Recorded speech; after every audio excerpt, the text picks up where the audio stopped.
Bonjour et bienvenue dans ce nouveau tutoriel du blog Argent Facile avec robotforex.blogspot.com. Aujourd'hui nous allons faire un petit code d'exemple pour manipuler un petit peu le type DateTime. Donc un code tout simple, juste 6 lignes, histoire de manipuler un peu. Ça sera assez rapide. Donc MetaTrader est ouvert. Nous allons démarrer l'éditeur. Voilà. L'éditeur démarre. Il prend son temps. Voilà, c'est fait. Donc vous cliquez nouveau, nous allons faire un expert advisor qui ne manipulera absolument aucun ordre, c'est juste pour taper quelques lignes de code. Suivant, on va l'appeler test date time, voilà. Pas de paramètres, on termine, on a notre code qui est... Nous avons un modèle, donc on le nettoie un peu. On nettoie un peu ce code, voilà. On enlève donc les commentaires, histoire d'y voir plus clair. On se place uniquement dans la fonction init, on ne fonctionnera pas sur les ticks. On affichera des messages juste au démarrage de l'expert pour voir le résultat de notre code. Donc dans la fonction init, on va déclarer des types datetime, des variables qui seront de type datetime. Donc on tape date et entrée, parce que l'autocomplétion nous proposait déjà datetime, espace eurodatage. Donc nous allons récupérer l'eurodatage début période. Ça va être égal à time entrée, puisqu'il faut valider pour avoir la majuscule, et comme ça il nous le colore en violet, enfin en violet, en magenta surtout. C'est une variable prédéfinie. Là en outre c'est un tableau, le tableau des temps d'ouverture de chaque période. On veut récupérer juste la période en cours, donc entre crochets le 0, on met le point virgule, entrée. Je vous laisse taper la même ligne, mettez sur pause, vous revenez juste après.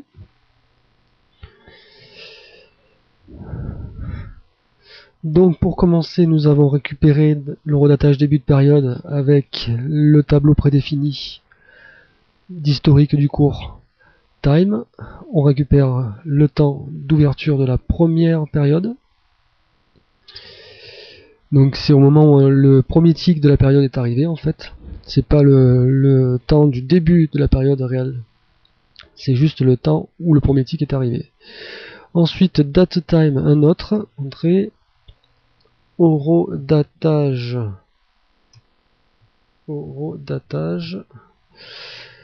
tick actuel, égal, ça, on va récupérer un eurodatage différemment par la fonction market info, entrée, hop, fonction market info, il faut lui fournir la paire sur laquelle on veut l'information, donc ici, la fonction symbole, entrée, nous donnera, comme c'est une fonction, elle s'inscrit en mauve, et il faut lui mettre des parenthèses. Donc la fonction market info, on lui fournit la paire. Cette paire sur laquelle on travaille est fournie par la fonction symbole, virgule, le mode, le type d'information qu'on veut, mode, time, entrée, voilà.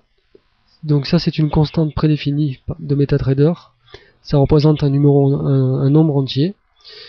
On ne sait pas lequel, mais pour la fonction market info, elle signifiera qu'on veut le temps sur la paire. Donc là, on ferme la parenthèse de market info, point virgule. Market info, on lui demande donc le dernier temps connu sur cette paire. Donc c'est le temps du dernier tick qui est arrivé. Entrée. Je vous laisse inscrire la même ligne. Vous revenez juste après.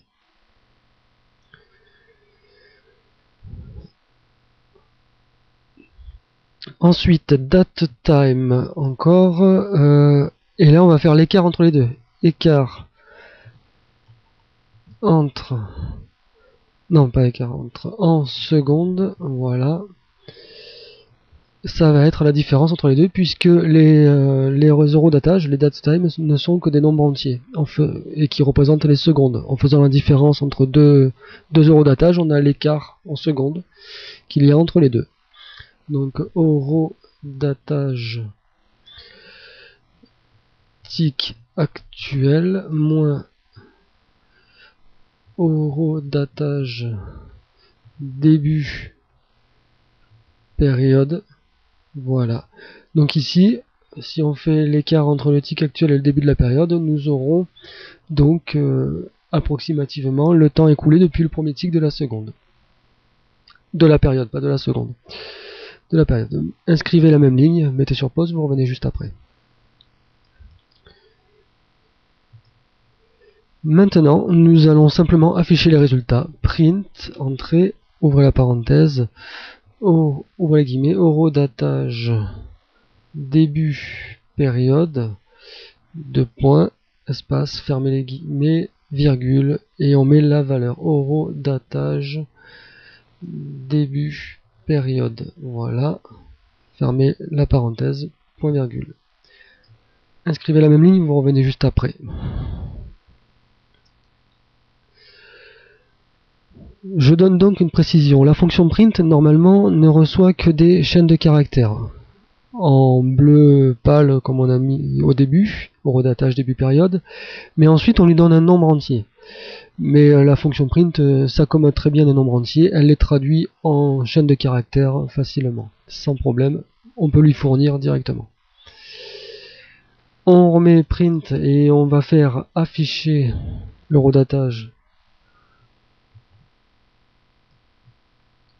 Redatage tick actuel. Voilà. Tick actuel.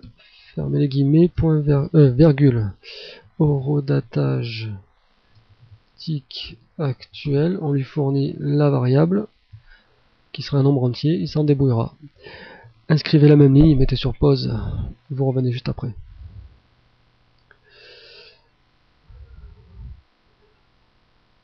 Et un dernier print pour afficher la différence entre les deux. Donc écart en secondes, deux points, fermez les guillemets, espace, fermez les guillemets, virgule. Et la variable écart en secondes.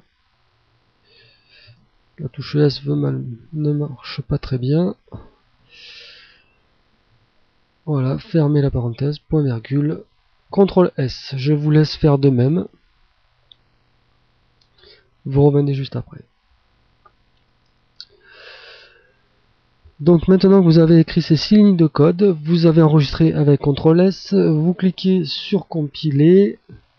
Voilà, 0 erreur, 0 warning. Si ce n'est pas le cas, vérifiez bien le code. Mettez sur pause, vous contrôlez bien que vous ayez la même chose que moi. Et ensuite, une fois que c'est bon, on peut basculer sous MetaTrader. On va dans les experts consultants à Test DataTime. Voilà, on le glisse sur un graphique, on lâche, on fait OK. Et là, nous avons ici les trois affichages qu'on a demandé. Redatage début de période, voilà, nous avons un nombre à 1,390 milliard 3140 au début de la période. Et nous, au moment où on a lancé, on était à 3199 au lieu de 3140 pour le tick actuel. Et l'écart entre les deux est de 59 secondes. Donc on était à la fin de la période M1. On peut donc faire lister les indicateurs. On clique sur celui-là.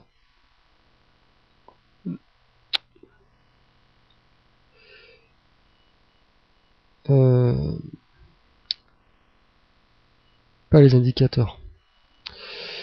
Les experts consultants, excusez-moi. Experts consultants, je fatigue. on fait retirer, voilà, il a été retiré sans encombre. Ça sera tout pour aujourd'hui, merci d'avoir suivi et j'espère que ça vous fait progresser. Bonne journée.